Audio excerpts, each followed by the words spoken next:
Good morning, everyone. Oh, I got some great news this morning, which I already knew, but now she's got the certificate in her hands. One of my daughters just finished her associate's degree in arts, and she did that at home while working a full-time plus job and raising a child and getting ready to get married and I'm so proud of her. I'm so proud of her that she did that, and she did that within less than a year. She already had some credits. Yes, some things earlier in her life in the past were a little different, but she had some credits already, and there you go. Now her job opportunities have opened up even more, and with another baby coming as well. Yes. Uh, Hopefully she'll find a job that is not quite as demanding as the one she has now, and dangerous. She has a very dangerous job. Um, Works like a man. And I'd like for her to get out of that. Yeah, it was a great job. She between have to, I'm amazed on how they have established their lives out there. Must have been a good example in some ways, yes. But this particular daughter, met between her husband and her, they own 3 homes. All great homes, by the way. And it was kind of interesting when my daughter decided to not sell her first home, which she bought also on her own with the support of family. But when it came to the financial stuff, it was all just her. And she decided to keep that home and not sell it and rent it out. And when it came to that, so who to rent it out to, she ended up finding a young couple that wanted to try, yes, yep, to have their own place together. And it was a bit of a risk for her, to give them that chance. And they've been rejected everywhere else because of they're both in their early 20s, and didn't have credit, didn't have already some references, right? Yes. But my daughter saw something really sweet and good in that couple and said, I'm going to try it with them. Everyone else seemed not quite what she was looking for, though could have been on the more, okay, could be a safer bet, but that couple really kind of giving. What were her own experiences in all this as a young person? Yes. And now she's kind of paying it forward. I love it. I just love it.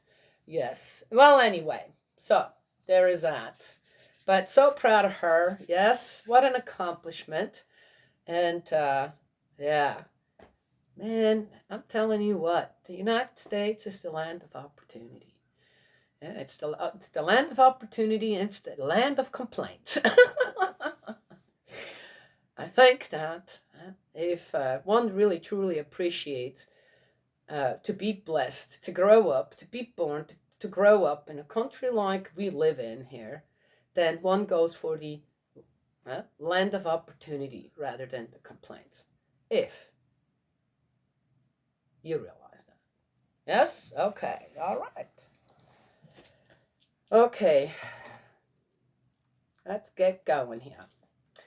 Which this month reminds me always, because you can't kind of, get away from the Black History Month. Yes, it's all good. Yeah, okay. That's what elevates people's confidence out there. This, again, for opportunity rather than complaints. Good. Then that's great. No problem with that. It always, when I come across the post, it always reminds me of Matthew Henson. Yeah, if you're interested, go read up on Matthew Henson. Yes, yeah. He was a man of opportunity, but a little bit in a different way, and accomplished something that, yeah, in a way, the uh, how do you say, the credit was given to someone else, but as time went on, he was given the credit as well. So there you go. Sometimes things take a little time. Yes? Yeah. Shouldn't discourage anyone. Well, just like with my daughter, who finally finished something from college. There. Okay. So we are in the second book of Kings in 18. The last years of the kingdom of Judah. Oh, yeah, wait a minute. We already done that. Oh, I didn't mark it. Daniela. Oh, guess I was in a hurry. Okay, no, we're in 19. We're in the second book of Kings, 19. The prophet Isaiah is consulted. Oh, this has got to be interesting. Okay, let's see, Isaiah. On hearing this, King Hezekiah tore his clothes.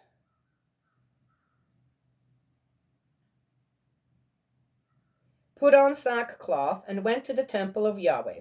He sent Eliakim, master of the palace, Shebna the secretary, and the elders of the priests, wearing sackcloth, to the prophet Isaiah, son of Amoz. I don't have no idea. Why would they tear their clothes, sackcloth, this now? What, suddenly now humbleness comes into all the... I'm not getting that. I have no idea. Wouldn't you do that beforehand if that were... Okay. Just hey, a succession of events here and how people and people's behavior is self-serving at best. They said to him, "This is what Hezekiah says. Today is a day of suffering, of punishment, of disgrace." How so? Tell me. Why? Why is it? Children come to birth, and there is no strength to bring them forth.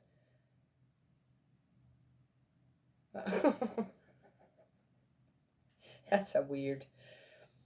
Oh, are they starving? That would be about the only time a woman would be too weak to give birth.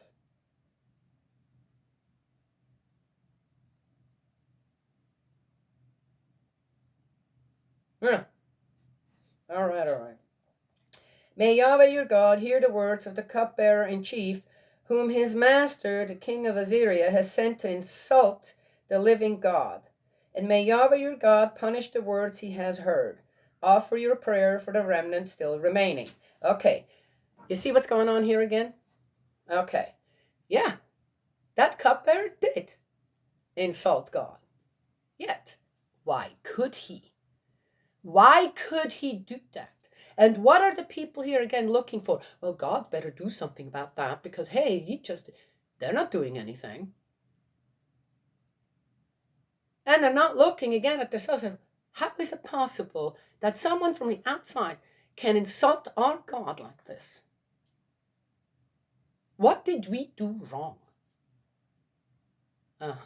Okay. King Hezekiah's ministers went to Isaiah, and Isaiah said to them, "Say to your master, Yahweh says this." Surely he did. "Do not be afraid of the words which you have heard, or the blasphemies which the king of Assyria's minions have uttered against me. Look, I'm going to put a spirit in him. On the strength of a rumor, he will go back to his own country, and in that country I shall make him fall by the sword." Okay. I don't have anything to say to that. I already know God didn't say anything like that to Isaiah. It's just, when prophets sometimes sound to me more like philosophers of, thinkers of, they look at, things on how they go on, kind of like Nostradamus as well, and so many others who look out there what's going on and say, well, this is what's going to happen. Yeah. And kind of just, there's no consulting with God going on here, in my opinion. Okay? There just isn't. Because then again, why isn't Isaiah saying, how is this even possible that they can insult our God? And then kind of say, look what's been going on within our own people. We're going to have to make a change there first. And if that means that we're going to have to be under the yoke, again, under someone else, because that's the only way to what?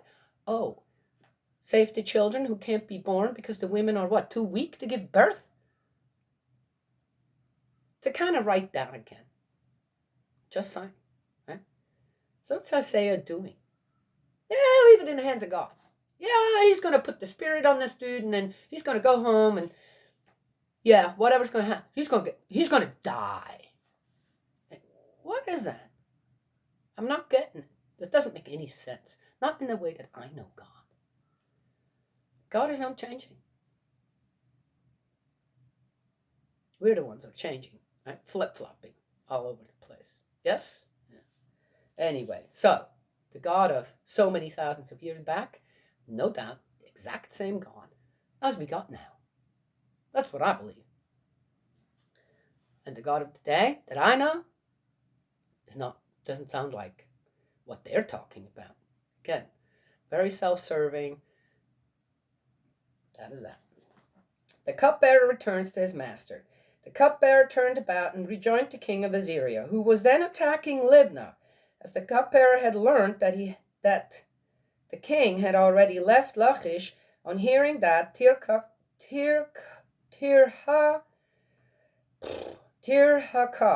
king of Cush, was on his way to attack him. Who the heck is Tirhakah, king of Cush? Another one. Ay. What, dear me, did they do anything else besides just warring against each other? Sennacherib's letter to Hezekiah. Sennacherib again sent messengers to Hezekiah saying, tell Hezekiah, so that's the one of Assyria, right? King of Judah, this. Do not let your God on whom you are relying deceive you with the promise. Jerusalem will not fall into the king of Assyria's clutches. You have learned by now what the kings of Assyria have done to all the other countries, devoting them to destruction. Oh, hang on. Are you likely to be saved? Did the gods of the nations whom my ancestors devastated save them? Gozan, Haran, Reseph, and the Edenites who were in Tel Bazar? Where is the king of Hamath, the king of Arpad, the king of Lair, of Seraphim, of Henna, of Irva? Are you coming down? Yeah. Okay. Well, food's on the table. All right. Thank you. That way I don't have to stop here. Hezekiah took the letter from the messenger's hands and read it. He then went up to the temple of Yahweh and spread it out before Yahweh. Hezekiah said this prayer in the presence of Yahweh. Yahweh Sabaoth, God of Israel, enthroned on the winged creatures, you alone are God of all the kingdoms of the world. You made heaven and earth. Where is Isaiah now? Yeah, buddy. Give ear, Yahweh, and listen. Open your eyes. He's telling Yahweh what? Yahweh, and see. Hear the words of Sennacherib, who has sent to insult the living God. Are you getting what he's doing here right now? Now, so Hezekiah supposedly, right, was on the side of God. He took care of a whole bunch of stuff, this and that. But now, instead of actually restoring and rebuilding the people's hearts towards God, what is he doing? Now he's like, okay, I did all this for you. I took care of that. Now I want you to be back on our side. I want you to hear, I want you to see, I want you to wake up, God, and do something about others insulting you. Yet he hasn't taught his own people, you can't keep insulting God. If you want to have his blessing and be under his protection. Isn't that something?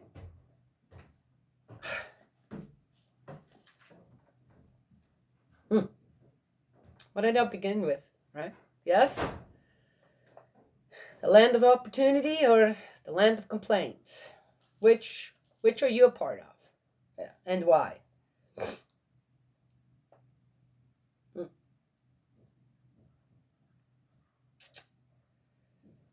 Yep. It is true, Yahweh, that the kings of Assyria have destroyed the nations. They have thrown their gods on the fire, for though these were not gods but human artifacts, wood and stone, and hence they have destroyed them. But now, Yahweh our God, save us from his clutches, I beg you, and let all the kingdoms of the world know that you alone are God, Yahweh. Isaiah intervenes. Isaiah, son of Amos, then sent the following message to Hezekiah. Yahweh, God of Israel, says this: I have heard the prayer which you have addressed to me about Sennacherib, king of Assyria. Here is the pronouncement which Yahweh has made about him. How did he hear about that? That's interesting.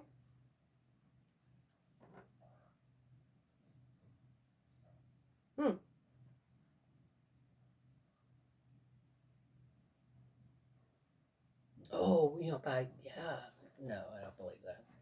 She despises you. She scorns you, the virgin daughter of Sion. She tosses her head at you. Okay, wait a minute. Here is the pronouncement which Yahweh has made about him. About whom? The king of Assyria? She despises you, she scorns you, the virgin daughter of Sion. She tosses her head at you, the daughter of Jerusalem. Whom have you insulted? Whom have you blasphemed? Oh, okay. Yeah, king of Assyria. Against whom raised your voice and lifted your haughty eyes? Against the Holy One of Israel. Though your envoys, you have insulted the Lord, thinking, with my many chariots I have climbed the mountain tops, the utmost peaks of Lebanon. I felled its mighty cedars, its finest cypresses, have reached its furthest recesses, its forest garden. Yes, I have dug and drunk of foreign waters. Under the soles of my feet I have dried up all Egypt's rivers. Do you hear? Long ago I prepared this. From days of old I actually planned it. Now I carry it out. You were to lay walled cities in heaps of ruins. That was why their inhabitants, feeble of hand, were dismayed and discomfited, were weak as grass, were frail as plants, were like grass of housetop and meadow under the east wind. Something else comes to my mind here. But whether you stand up or you sit down, whether you go out or you come in, I know it, because you have raved against me, and your arrogance has reached my ears. I shall put a hook through your nostrils and a muzzle on your lips, and make you return by the road by which you came. Now, if we want to say, okay, so Yahweh gave this, poem, song, to out there. What would God actually, what's addressed here? War. War. Seems to me this isn't just addressed to the king of Assyria. This is addressed to everybody out there. Look what happens.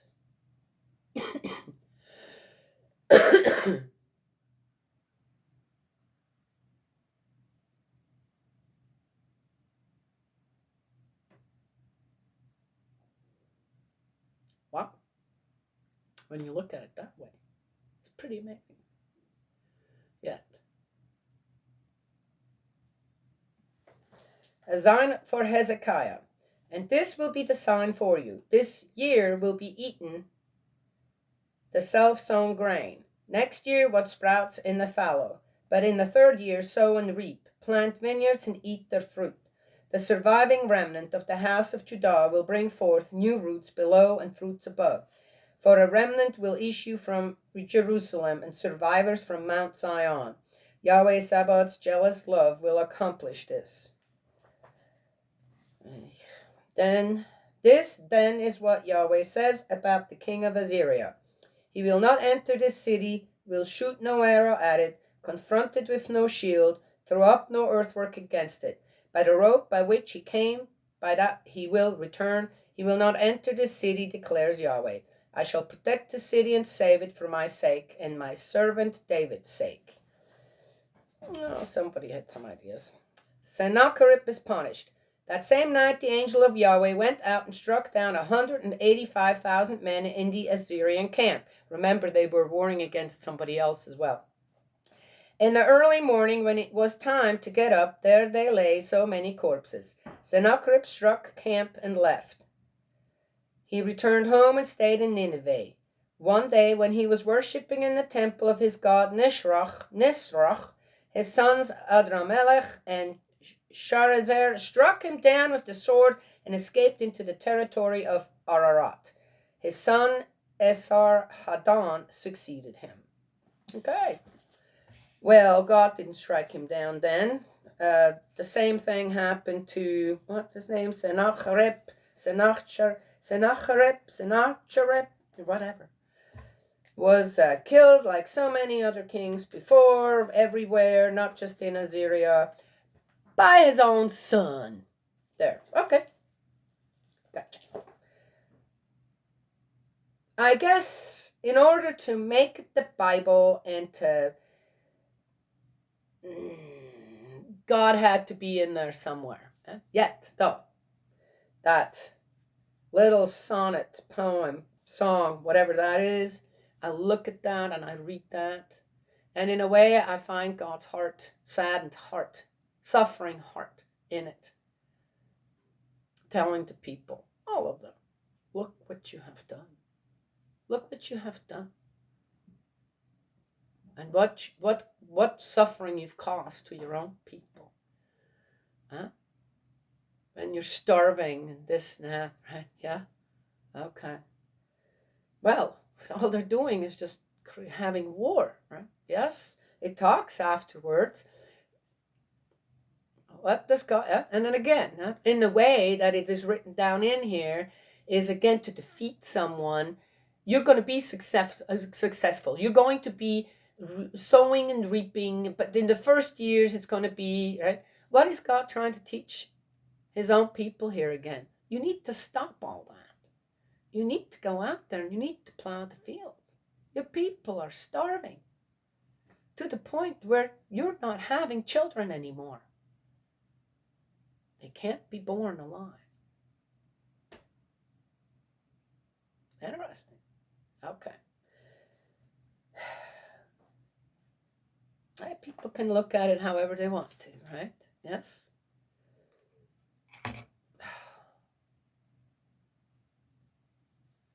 That's how I look at it. So, that's it for today. I don't have much more to say. I gotta go to the barn. We're going to town today. I'm going to go to town. Got some things to do. So that's it. God's love and blessings always. May he protect you, and I will talk to you another time.